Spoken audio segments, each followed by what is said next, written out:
course, was be a pro rider. I was there probably physically not strong enough. I'm very, very happy that I could achieve being full-time around the professional team, being full-time around with bikes.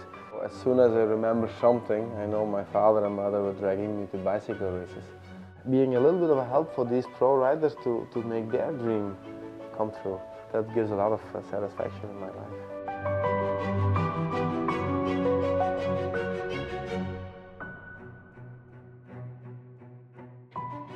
I started in my father's garage as a frame welder, steel frames, lug frames, custom geometry, and then also doing a little bit of a paint job. Looking back, it was really good that I had the chance to be a custom frame builder for BioRacer, because going there to learn about geometry, to learn about cutting tubes, head tube angles, fork rakes, basically that was a university of being a frame developer later on. So when we started in 1997, our first very, very small activities with Ridley, we focused immediately on alloy. But at the same time, when alloy came, you already had a few brands experimenting with carbon.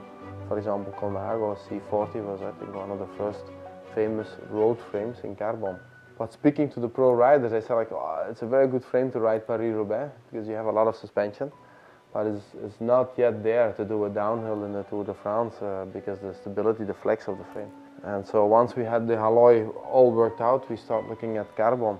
But the wish list was very simple for us at that moment. We have to make a stiff frame, and we have to make a frame also impact safe. With that first Damocles frame, we had a test in Cycling Weekly in the UK. And it was a very horrible test. This frame is way too stiff, that was the comment. So we were extremely happy with that comment. So we achieved what we wanted to achieve with. And I think that was the base of all the developments in carbon that we did. So listen very carefully what the rider wants and how can we implement that into a carbon frame. Every carbon Ridley frame you can see, every single shape in the frame, we can explain why it's there. There is not a single shape that's just there for design to make the bike look nicer or cooler. Of course, you keep learning and then you see also shapes developing. If you look at the Noah, the first aero generation, the second one, now the third one, you can see those steps, you can see that evolving. So basically the brand DNA is innovation and technical advantage.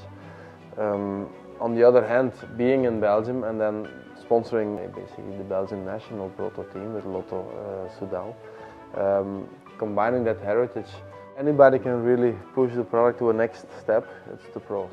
We cannot put 2000 watts on the cranks like André Greipel can do, for example. They give us so many small details.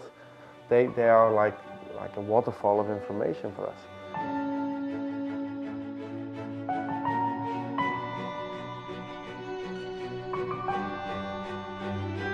Nobody expected that Galabay would have been in yellow last year. He's one of our top riders in the team, super nice guy, very good to work with, easy communication, very, very, very nice rider. So giving his moment of glory, you need to give him that yellow bike. So an hour later I was at the factory here. Since I was a painter so many years ago, I still had some of the skills in my fingers.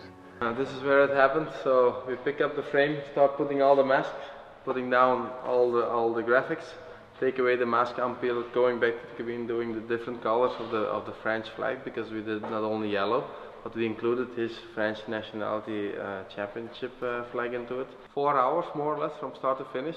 And then somebody from the marketing team drove off to France, bringing the frame to the team. You see him being proud at the start in his yellow jersey on the bike you had in your hands a couple hours before that. That gives a lot of satisfaction. Seems the more we develop, the more ideas we create. Going back to our philosophy, there is always better ways, but you have to recognize them, you have to find them. 3-4 years ago, our project with Ridley was we need our own wind tunnel.